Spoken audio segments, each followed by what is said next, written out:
सोने के जादुई रंग। एक गांव में मीना अपने परिवार के साथ रहती थी। उसके परिवार में उसके माता पिता थे।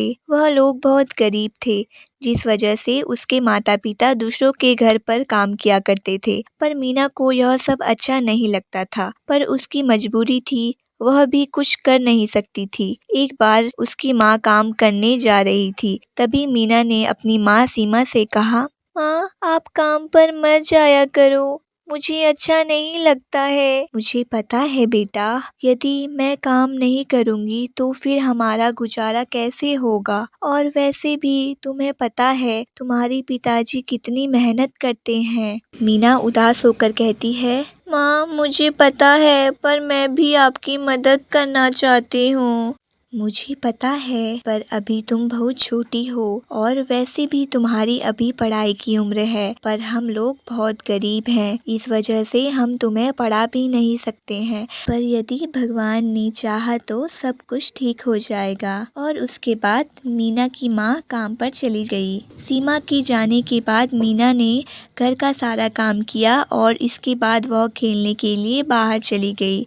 तभी वहाँ पर उसकी दोस्त रेखा आई और उसने उससे कहा, अरे मीना तुम यहाँ पर खेल रही हो, पर मैंने सोचा तुम अपने घर पर होगी। क्या बताऊँ, तुम्हें तो पता ही है कि मेरी हालत क्या है, इस वजह से मेरी तो कुछ समझ में ही नहीं आता है। हाँ मुझे पता है कि तुम बहुत गरीब हो। वैसे एक बात बताओ, होली आने वाली है क्या, तुम्हें याद है?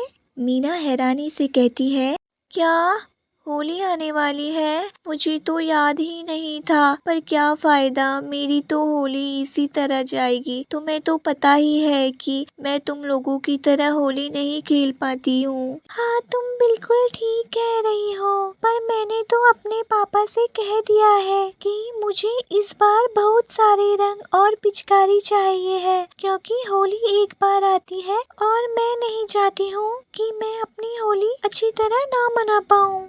मीना कहती है, हाँ तुम ठीक कह रही हो, तुम बहुत किस्मत वाली हो जो तुम अमीर हो। हम गरीब हैं, इस वजह से हम कोई भी त्योहार अच्छी तरह नहीं मना पाते हैं। रेखा मुस्कुरा कर कहती है, अच्छा तो अब मैं चलती हूँ, वैसे भी बहुत सारी तैयारियां भी तो करनी है होली की।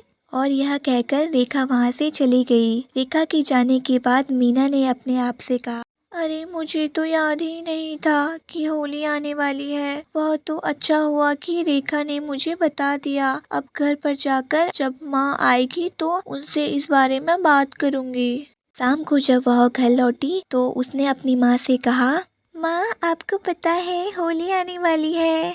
हाँ मुझे पता है। अच्छा तो आपने मुझे बताया क्यों नहीं? मैं तो भूल ही गई थी। वैसे इस बार आप होली पर क्या बनाओगी? कुछ नहीं, क्योंकि तुम्हारे पिताजी इस बार होली हमारे साथ नहीं मनाएंगे। वह बाजार जा रहे हैं काम के लिए, तो मेरा मन नहीं है। मीना हैरानी से कहती है, क्या? पर पिताजी होली पर बाहर कैसे जा सकते हैं? उन्हें हमारे साथ होली मनानी चाहिए। मुझे पता है, पर यदि हमें अपना घर चलाना है तो तुम्हारे पिता को बाहर तो जाना पड़ेगा, क्योंकि यहाँ पर अच्छा काम नहीं मिल रहा है। यह सुनकर मीना काफी ज्यादा दुखी हो गई, क्योंकि उसे नहीं पता था कि उसके पिता को अब घर से दूर रहना पड़ेगा। समय तेजी से गुजर रहा था और होली के दिन करीब आ रहे थे। और एक दिन की बात है, मीना खेलते हुए गांव से बाहर चली गई। तभी उसे वहां पर एक पेड़ के पास बहुत सारे रंग दिखाई दिए। उन रंगों को देखकर वह बहुत ज्यादा खुश हो गई। उसने इधर उधर देखा तो वहाँ पर कोई नहीं था। अरे यहाँ पर इतने सारे रंग, पर यह रंग किसके हैं? ऐसा करती हूँ, मैं यहाँ पर थोड़ी देर रुककर इंतजार करती हूँ। यदि यहाँ पर कोई आ गया तो ठीक है, वरना मैं इन्हें अपने घर पर ले जाऊंगी। इनसे मेरी होली बहुत अच्छी मनेगी। और यह सोचकर वह वहीं पर बैठ गई। उसने काफी देर तक इंतजार किया, पर वहाँ पर कोई भी नहीं आया। लगता है यह रंग किसी के भी नहीं है, मुझे इन्हें अपने साथ ले जाना चाहिए। और यह सोचकर वह उन्हें अपने साथ घर पर ले आई और अपनी माँ से कहा, देखो माँ मैं क्या लाई हूँ। पर जब उन्होंने रंग देखे तो मीना से कहा, तुम्हारे पास इतने सारे रंग कहाँ से आ गए? यह रंग मुझे एक पेड़ के नीचे मिले। देखो ना कितने सुंदर है यह। हाँ तुम ठीक कह रही हो, पर यह किसी के हो सकते हैं। तुम्हें इन्हें घर पर नहीं लाना चाहिए था। यह किसी के नहीं है। मैंने काफी देर तक इंतजार किया पर वहाँ पर कोई भी नहीं आया। अब तो इस साल मेरी होली बहुत अच्छी मनेगी।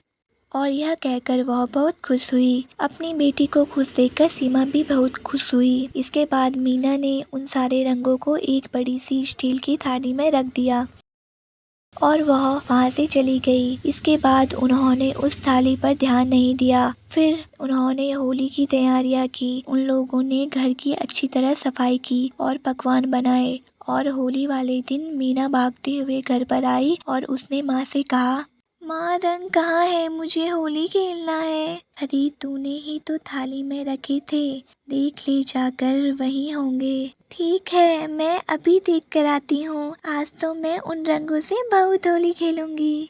और यह कहकर वह जैसे ही रंग वाली थाली के पास गई तो वह हैरान हो गई, क्योंकि वह थाली सोने की बन चुकी थी। यह देखकर वह बहुत हैरान हुई और उसने अपनी माँ को आवाज लाते हुए कहा, माँ जल्दी से इधर आओ, देखो यहाँ क्या हो गया। अपनी बेटी की आवाज सुनकर सीमा भागकर वहाँ पर गई और अपनी बेटी से कहा, क्या हुआ, तू इतनी तेज क्यों चिल्ला रही है।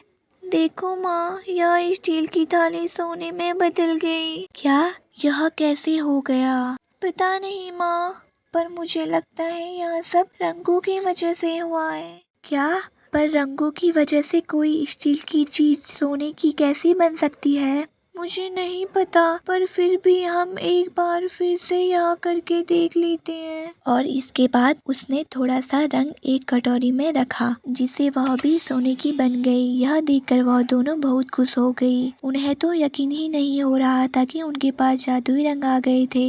इसके बाद मीना ने खुश होकर अपनी माँ से कहा, माँ यह तो जादुई रंग है, इन्हें हम जहाँ पर भी रख रहे हैं वह जगह सोने की हो रही है। हाँ बेटी, तुम बिल्कुल ठीक कह रही हो। मुझे तो यकीन ही नहीं हो रहा है कि हमें जादुई रंग मिल गए हैं। इससे तो हमारी किस्मत ही खुल जाएगी। और इसके बाद उनके घर पर पड़ोस में रहने वाली गीता आई। अरे तुम लोग होली नहीं खेल रहे हो क्या।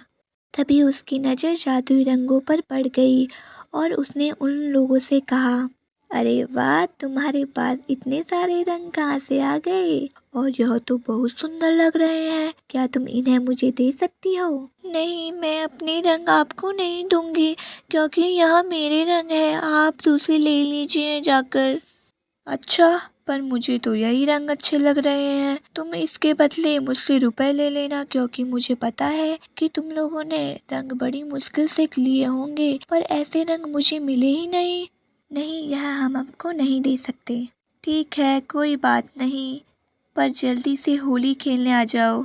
और इसके बाद गीता वहाँ से चली गई। गीता के जाने के बाद सीमा ने उन रंगों को उठाकर एक पोटली में बांध दिया। हमें इन रंगों को छुपा कर रखना होगा, क्योंकि अगर इसके बारे में किसी को पता लग गया तो लोग इसके पीछे पड़ जाएंगे, क्योंकि आज की दुनिया में हर कोई अमीर होना चाहता है। हाँ माँ, आप बिल्कुल ठीक कह रही हैं, पर हम इन्हें रखेंगे कहाँ। सीमा समझाते हुए कहती है, तुम ऐसा करो, इन रंगों को उसी पेड़ पर छुपा दो जहाँ से तुम इसे लाई थी। अब हमें इसकी जरूरत नहीं है, क्योंकि इन्होंने हमें उतना दे दिया है जितना हमें चाहिए था।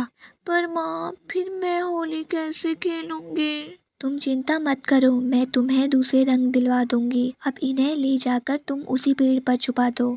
अपनी माँ की बात सुनकर सीमा जादुई रंगों को उसी पेड़ के पास ले गई और उसने उस पेड़ के पास ही उन्हें रख दिया और फिर वह वहाँ से चली गई। मीना के जाते ही वह रंग गायब हो गए। वही जब मीना घर पर आई तो उसने देखा उसकी माँ ने उसके लिए बहुत सारे रंग ले लिए थे, जिसे देखकर वह बहुत खुश हो गई। और उसके बाद उन लोगों ने धूमधाम से होली मनाई और अब मीना बहुत खुश थी कि अब वो लोग बहुत अमीर हो गए।